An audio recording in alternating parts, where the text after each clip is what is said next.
Sveiki, šiandien čia Akropolyje 12 val. Vaituke vyksta World of Warcraft Cataclysm pristatymas.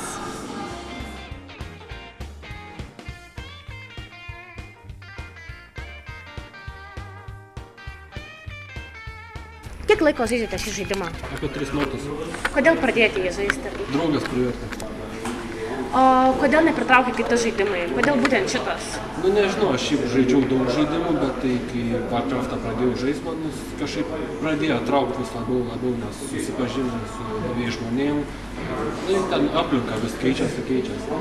O žaidžiate dar kitus Blizzard žaidimus?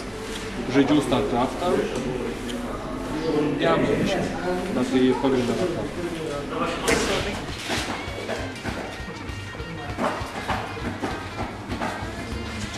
Kiek laiko pats žaidžiate šitą žaidimą? Lygiai tiek pat kiek. Irgi 5 metus? O kodėl pradėjote šitą žaidimą žaisti? Kodėl ne kiti žaidimai? Kaip aš sakinama. O kuo? Kuo šitas toks ypatingas? Nu palyginus su kitais, jis geriausias, ne viskas. O dar kitus Blizzard žaidimus žaidžiate? Ne už StarCraftą.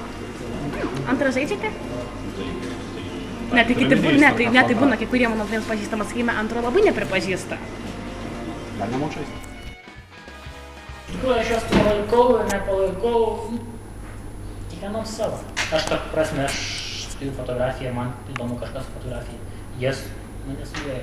Jie kažką daro su žaidimais, jie žaidžia žaidimus. Nu, bet... Ne tie metai. Ne tie metai jau žaidimai.